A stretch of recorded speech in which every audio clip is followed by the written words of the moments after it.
E eu não quero ficar 40 anos para entrar na Terra Prometida, e sei que você também não quer ficar 40 anos para entrar na Terra Prometida, porque pode ser que você não tenha esses 40 anos aí pela frente. Mas mesmo se você tiver, assim como tem muitos jovens aqui que têm, vão ter muito mais, né? Embora eu também tenha 40 anos pela frente, em nome de Jesus, eu não vou esperar esses 40 anos para agarrar a bênção total.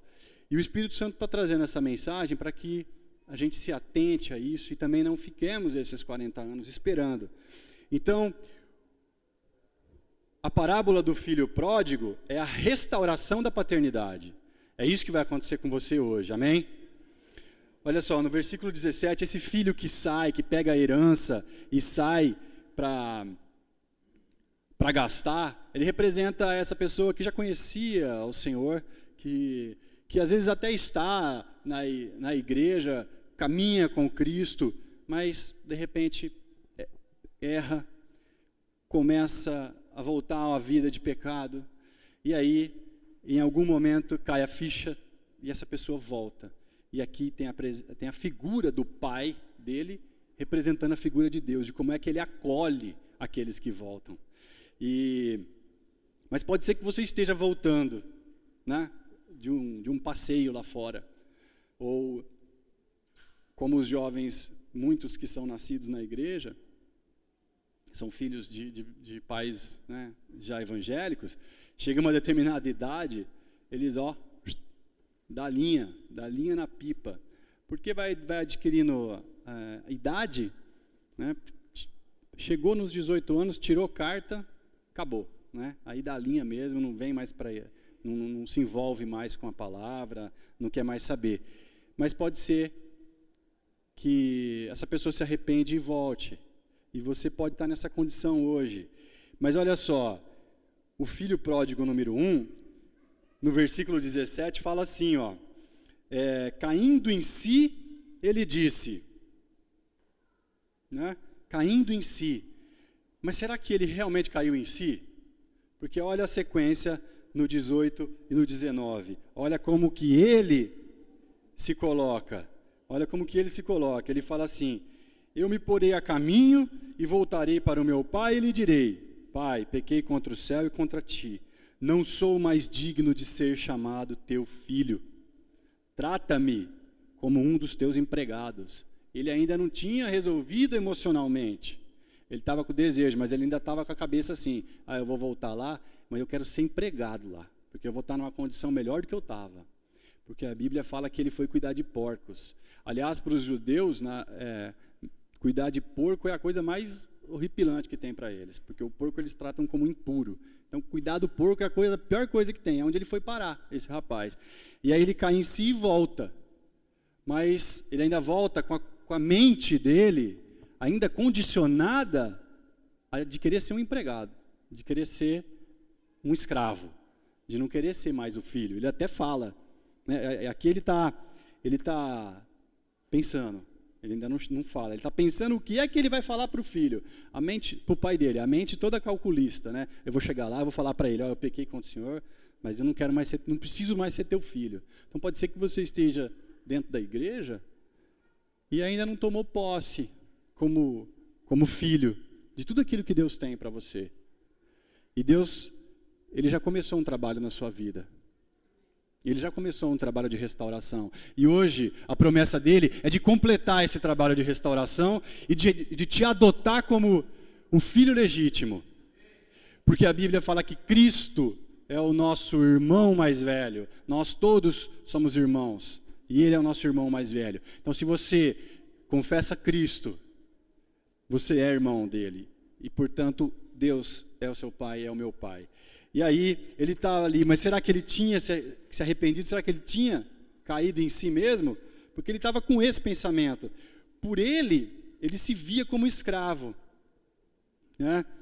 Mas no versículo 22 a 24, o pai, olha só, o filho estava vindo com um emocional, uma estrutura calculista de escravo. Ele já tinha dado o passo de ir atrás, mas ele ainda estava com a cabeça de escravo.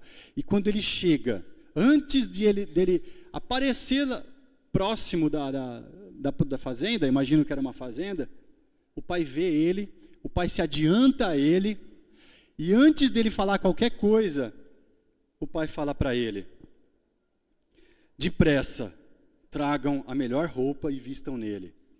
Coloquem um anel em seu dedo e calçados em seus pés. A atitude do pai, ela sempre é de amor. Quem é pai aqui sabe do que eu estou falando. E eu sou pai há 2 meses e 4 dias. Eu sou pai. E eu sei, tem os 9 meses da gravidez, né? Mas só a hora que o bichinho sai da barriga que você se realiza. E realmente, o pai faz qualquer coisa pelo filho, com amor. Com amor. Só que esse pai aqui, ele está na representação do Pai Celestial, que não julga, não critica e simplesmente acolhe. E aí o filho vinha com a mentalidade de escravo, e o pai fala, o pai tem outra visão, Deus tem outra visão de você, o teu Pai Celestial. E ele está falando para você hoje: eu vou te pegar como meu filho, minha filha.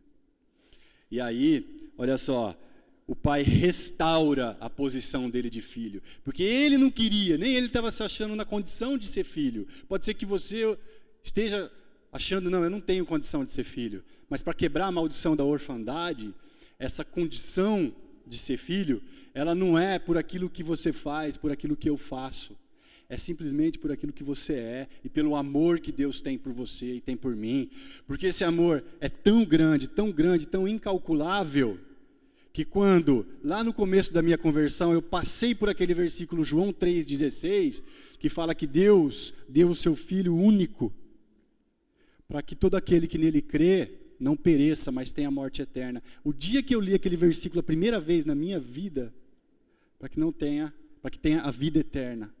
A primeira vez que eu li aquele versículo, parece que pulou dentro de mim assim, ó, bluf, o Espírito Santo. Então hoje, você está sendo adotado por esse pai, por esse amor, que é uma coisa incalculável que ele sente. E aí esse pai restaura esse filho, e olha só, ele coloca aqui algumas coisas, que são uns detalhes muito importantes para a gente entender, que ele fala assim: tragam a melhor roupa, e colocam nele, a melhor roupa, não era qualquer roupa, e vistam nele, coloque um anel em seu dedo. O anel, nessa época, era o sinal de autoridade. O pai estava restaurando ele como filho, passando a autoridade, restaurando a autoridade que ele tinha como filho, porque tinha os escravos, tinha os empregados. Então ele era uma pessoa que tinha autoridade. E o pai está restaurando essa autoridade dele, e ele entrega, e ele coloca calçados em seus pés. Algumas versões falam sandálias. E aí aqui está a grande mudança e o grande símbolo. Porque naquela época, o que de cara, quando você olhava uma pessoa e você ia distinguir entre um filho e um escravo, o que discernia, o que dava a diferença de uma pessoa ser escrava ou não, era que ela usava sapato, ela usava um calçado. O escravo andava descalço. Quem tinha calçado não era escravo. E esse filho chega descalço. E aí esse pai põe a sandália nele. Então pode ser que as pessoas olhavam ele de longe, não iam ver o anel, mas iam ver que ele estava calçado. E aí o pai restaura a paternidade dele. E essa noite o Senhor está restaurando a paternidade, está te colocando o calçado. Olha para o seu sapato agora, olha para o seu pé. Ele está calçadinho, não está? Bonitinho, umas sandálias, uns sapatos, uns tênis descolados, uns saltos altos. E ele está agora colocando esse calçado em você, te restaurando como filho. Porque não depende do que você faz, não depende do que eu faço. Depende dele e do amor que ele tem por nós. E ele está fazendo isso.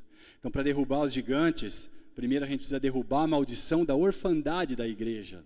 Nós somos a igreja. Nós estamos passando por isso. Porque a terra prometida está aí para a igreja. A terra prometida está aí para a sua vida.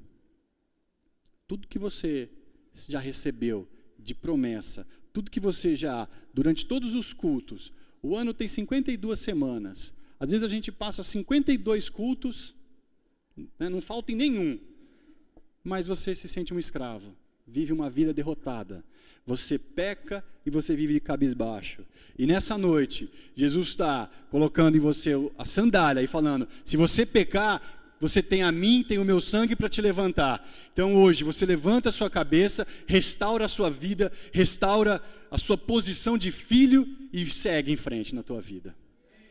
Olha só, e aí, esse é o filho pródigo número 1, né? Satanás, ele perdeu a posição de querubim, ele perdeu a posição. Nós estamos na igreja e às vezes perdemos a nossa posição de filhos. E hoje está sendo restaurada essa posição de filho. Satanás perdeu a posição de querubim ungido e se tornou um demônio. E ele trabalha, Satanás trabalha para que as pessoas, principalmente aqueles que estão dentro da igreja, perder a posição de filho e se tornar escravos. E pode ser que a gente esteja aqui ouvindo 52 sermões durante o ano inteiro, mas nenhum deles está cumprindo a profecia, que é a gente ouvir uma palavra e simplesmente mudar a nossa vida. Aquele dia eu ouvi uma palavra, mudou a minha vida. Concordo que durante esses anos, em alguns momentos, as palavras não fizeram efeito. Mas ultimamente, eu tenho buscado a cada palavra, a cada semana. A Bíblia fala que em Atos, os cristãos se reuniam todos os dias, no templo e nas casas. Por que será que eram todos os dias? Porque era um momento de perseguição muito intensa, e eles precisavam estar sempre cheios do Espírito Santo, cheios do fogo. Então, a gente ouve a palavra toda semana, a gente vai para a célula toda semana, a gente participa da reunião Atos toda semana. Não era para você ter essa vida derrotada, para você achar que a vida é essa tristeza. Não era. Para você ficar reclamando, murmurando. Como agora nós vamos entrar no filho pródigo número 2, que ele está dentro da casa do pai, ele ficou na casa do pai, mas olha só, ele falava como escravo. Você quer ver? Olha o versículo 29. Olha como que ele fala com o pai dele. Mas ele respondeu ao seu pai, olha, todos esses anos eu tenho trabalhado como um escravo a teu serviço. Era o filho que tinha ficado trabalhando com o pai, e ele ali, falando, eu trabalho como teu escravo. Né? Então, o Senhor está nos alertando hoje, que nós somos filhos. Então, não é para você viver como esse filho aqui vivia, dentro da casa do pai, com todas as bênçãos do pai, com toda a propriedade do pai, todo aquele monte de empregado que ele podia mandar e desmandar, mas ele vivia como um empregado, e ele vivia murmurando e reclamando. Então, pode ser que você ainda reclame muito da sua vida. Pode ser que você ainda reclame muito do seu trabalho. Né? Graças a Deus que você tem um trabalho, graças a Deus que eu tenho um trabalho. Amém? Amém? Olha só, ele não conseguia falar a palavra pai. Ele não conseguia. Ele fala, olha, todos esses anos tenho trabalhado como um escravo ao teu serviço. Ele também não conseguia falar a palavra irmão. Então ele não se reconhecia como filho, nem reconhecia o outro como irmão. Então, pode ser que a gente esteja dentro da casa, a gente esteja da casa do pai, pode ser que a gente esteja casado com uma pessoa que você pediu tanto para Deus, ele te deu uma esposa, um marido, ele te deu um filho ou uma filha, e pode ser que você esteja reclamando desse filho, dessa filha, no seu dia a dia, não é aqui. Aqui a gente não reclama, aqui a gente fica quietinho, todo mundo sentadinho. Mas a hora que amanhã toca o despertador, já começa. Tem que acordar, né? E não é essa. Essa não é a posição do filho. Essa é a posição do escravo. E nós não somos mais escravos. Amém? Amém. Olha só. Nesse processo de mudança, inclusive mudança física mesmo dos prédios da Missão Atos, eu contratei um serviço de pintor. E foram três pessoas lá pintar o prédio. São 2 que são irmãos e um outro que é amigo deles, já percebi que há muito tempo trabalha com eles. Vocês imaginam o trabalho de pintor, que é um trabalho manual, é um trabalho... o prédio lá é bem mais alto que esse, levantaram um andaime, o cara ficou trepado naquele andaime, sei lá, 2, 3 dias, o outro embaixo empurrando, tinta caindo para todo lado. Agora, vocês imaginam 3 pessoas, eu sei que eles são evangélicos, são cristãos, me impactou a forma como eles trabalham, com alegria e com prazer. Com alegria e com prazer. E aí, determinada pessoa, amigo meu, foi lá, viu o trabalho, e olhou, ainda viu o carro de um deles, falou, nossa, esse carro é dele? Eu falei, é dele, né? Aí ele falou, caramba, eu falei, caramba, mas vai ver como é que os caras trabalham sem reclamar de nada. Né? Numa alegria. Eu até cheguei para ele e falei, olha, eu fui impactado pela forma como vocês trabalham, pela alegria que vocês têm no trabalho, que é um trabalho manual, um trabalho pesado, né? Mas os caras estavam lá. O primeiro deles chegava às 6:30 da manhã. Né? Ele punha na rotina dele, que ele levava a esposa para o trabalho e chegava lá. E eu acabei chegando também 2 dias para você chegar mais cedo, e a gente, um estranhou o outro, nossa, mas você já está aqui esse horário, né? Mas me impactou a alegria deles e o prazer deles de trabalhar e de não reclamar. Mas sabe o que é não reclamar? Ainda eu fiquei assim, eles vão reclamar de alguma coisa, mas não reclamaram de nada. Se não tinha tinta, porque o cara não vinha trazer a tinta, eles pegavam a outra tinta e ia fazendo não sei mais o quê. Não me deram um problema.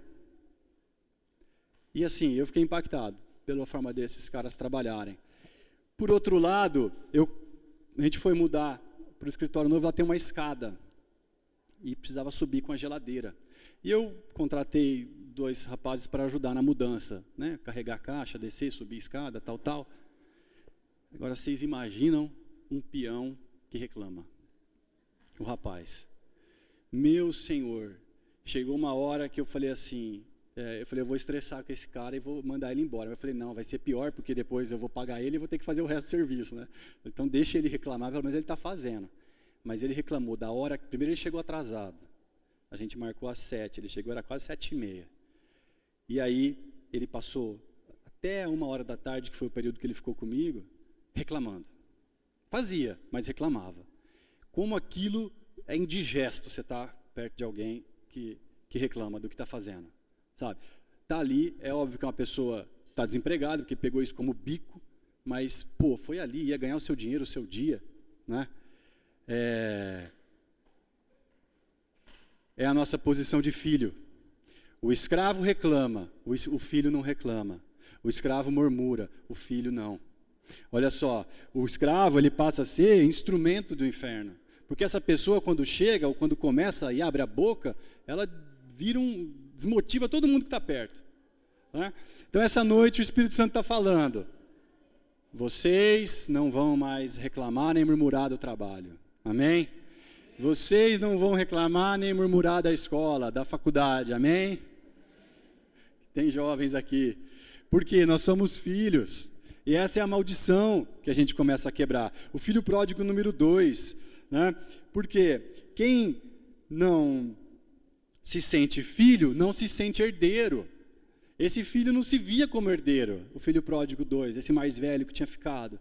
Então, às vezes, você tem uma vida ótima, mas você não sente que você tem.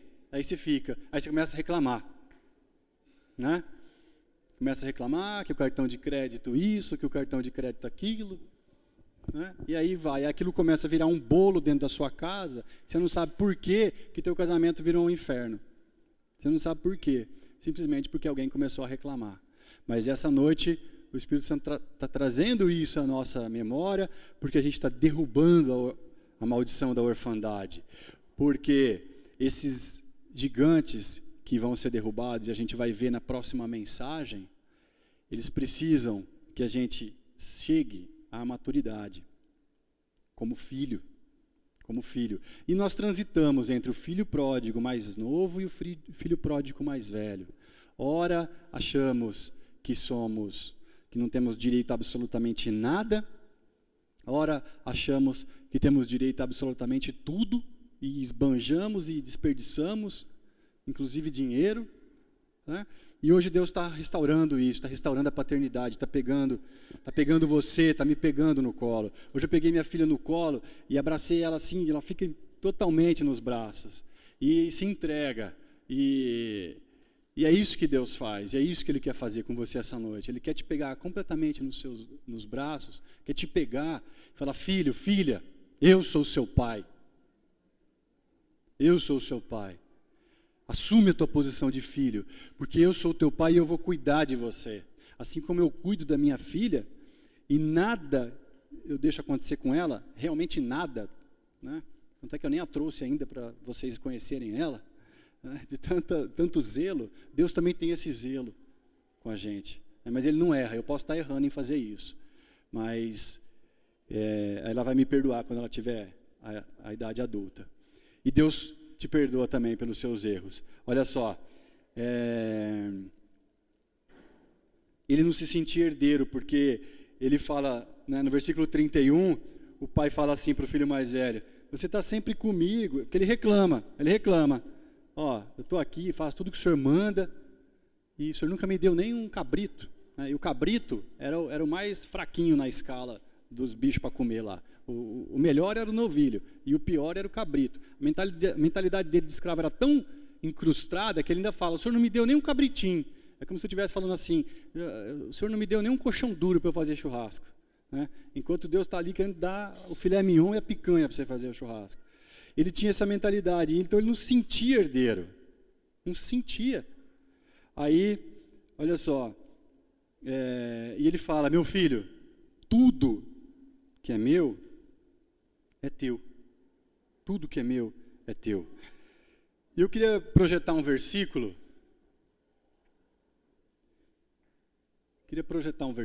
Está aí, ó, Evangelho de João 1, versículo 12. Vamos ler junto?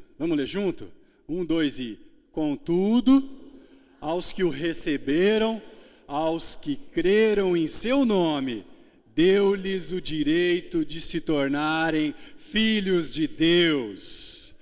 Repete comigo: filhos de Deus. Deus. Então, essa noite, né, você que crê no nome do Cristo, Ele está falando: você tem o direito de se tornar filho, mas você tem que tomar posse disso. Amém? Então, olha só, a diferença entre filhos e servos. Esse filho aqui, ele estava como filho, tinha herança, mas se achava ainda um escravo, um servo. O servo, ele trabalha para receber o salário.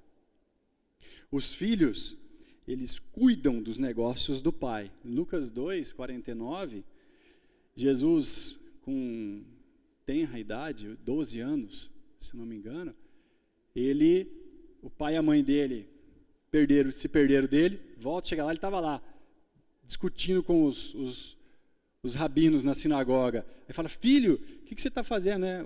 A mãe e o pai biológico de Jesus. O que você está fazendo? Ele fala: eu estou cuidando dos negócios do pai. Então, os filhos cuidam dos negócios do pai. Você que tem buscado a Cristo, ele tem um desejo imenso e ele está te abençoando, mas ele também tem um desejo imenso de que você cuide dos negócios dele. O Cristo, ele não faz mais parte, o Cristo ressurreto, ele não está mais aqui de carne e osso. Ele ascendeu, ele foi para o céu, mas ele deixou uma tarefinha para nós, né? É a grande comissão: ide e fazei discípulos de todas as nações, batizando-os em nome do Pai, do Filho e do Espírito Santo, e ensinando-os a guardar tudo que eu vos tenho ensinado. É a grande comissão, é o que Cristo nos deixou. Então, nós, como filhos, temos que cuidar dos negócios do Pai. Então, você que é membro de uma célula, você que participa das vigílias, você que vem à celebração, você tem a missão, assim como eu, como nós, de levarmos esse amor, né? Levarmos essa mensagem, ensinar essa mensagem do Cristo. Foi assim que eu cheguei a conhecer a verdade, conhecer a palavra de Deus, e me libertei de tudo que tinha na minha vida, e Deus vem me trabalhando. E é assim que você também chegou. A gente esquece, às vezes, que alguém se dedicou por nossa vida. Alguém foi lá e você, por algum momento, pode até ter pensado, vixe, que pessoa chata, vindo aqui me chamar para ir em igreja, para ir em célula, falar de Jesus, ver esses crentes bitolados, falar de Bíblia. Né? Mas queria dizer que você precisa insistir com essa pessoa porque você está cuidando dos negócios do Pai. O filho cuida dos negócios do Pai. O servo trabalha por dinheiro. Amém? Então eu sei que você tem, nesse momento, o Espírito Santo está te mostrando uma ou duas pessoas que você fala, poxa, essa pessoa, eu gostaria de trazer ela para ouvir uma mensagem, gostaria de levá-la na célula, para receber uma oração, para ouvir da parte de Deus. E sabe quem que vai fazer isso? Sabe quem que vai levar e vai avançar com o reino? Levanta a mão assim, ó. Todo mundo levanta a mão, todo mundo, isso. Sabe quem? O dedinho assim para cima, ó. Sabe quem que vai ajudar a avançar com o reino? Assim, ó. Eu. Põe na sua cabeça assim, ó. Isso. Bate assim, ó. Sou eu. Eu não sou filho. Eu não quero ser filho. O filho cuida dos negócios do pai. Então, olha só. O escravo, o empregado, o servo, ele não goza da intimidade com o pai. O filho tem intimidade e liberdade com o Pai. Esse é um segundo estágio que a gente, como cristão, precisa buscar e precisa galgar isso na nossa carreira cristã. Tem intimidade com o Pai, tem intimidade com Deus. E essa intimidade, ela até começa aqui, porque às vezes não sei como fazer isso. Ela até começa na célula, onde você vai começar a aprender a orar. Mas a hora que você se dispõe no discipulado e começa a ter uma vida de oração e intimidade com o Pai, Deus fala com você. Se você orar, se você parar todo dia para fazer uma oração, se dedicar um tempo exclusivo, você parar o que você está fazendo, falar, Senhor, agora eu vim aqui, nesse cantinho aqui, eu na minha casa tenho o meu cantinho, e fico ali, às vezes ajoelhado, às vezes não. Ele vem e conversa com a gente. Ele vem e conversa comigo. E ele tem um desejo de conversar com você. Filho tem intimidade com o pai. E ele tem um desejo. E aí você começa a ouvir Deus falar. É possível isso, Rodrigo? É possível. Amém? É possível. É possível. E aí você vai sentir o teu corpo esquentar. Você vai sentir a presença do Espírito Santo. Você vai sentir, como eu orando hoje, ele falou, você fala para os meus filhos que eu quero ter intimidade com cada um deles. Você fala para os meus filhos que se eles, essa semana, pararem 5 minutos, 10 minutos, se dedicarem e pedirem, eu vou falar com eles. O filho tem intimidade e liberdade na presença do pai. Agora, como o Espírito Santo já falou, as feridas causadas aqui, ó, né, no horizontal, pela paternidade biológica, essas feridas causadas aqui, ela causa dificuldade em nós para sermos, para nossa relação paterna divina com Deus. Então, essa palavra, ela vem nos mostrar como a gente transita do filho pródigo 1 para o filho pródigo 2, como é que são as nossas emoções, como é que é a nossa maturidade espiritual, como que às vezes nós entramos infantilizado, mas também ela vem nos dizer o seguinte, que a forma como o seu pai e sua mãe se relacionou com você, e você se relacionou com eles, né, as feridas causadas nessa relação, causa dificuldade para a gente se relacionar com Deus. Então o Espírito Santo vai trazer para você, nesse momento, lembranças, situações, momentos, traumas, coisas que aconteceram com você, com seu pai ou com sua mãe. Porque isso precisa ser perdoado. E Deus tem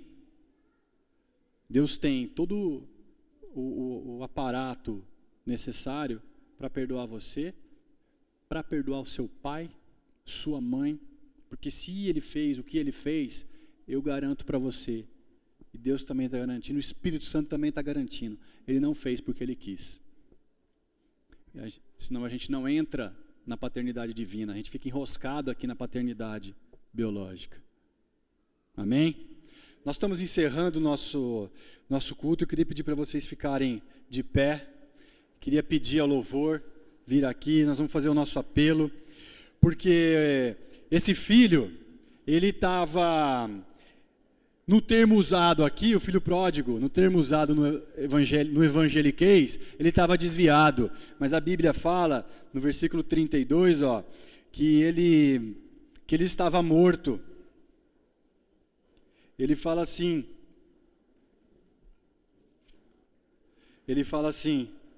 mas nós tínhamos que celebrar a volta deste teu irmão e alegrar-nos, porque ele estava morto e voltou à vida, estava perdido e foi achado. Então hoje é noite da gente reviver a nossa paternidade divina e a gente enterrar a nossa paternidade biológica naquilo que nos atrapalha. Pode ser que você seja pai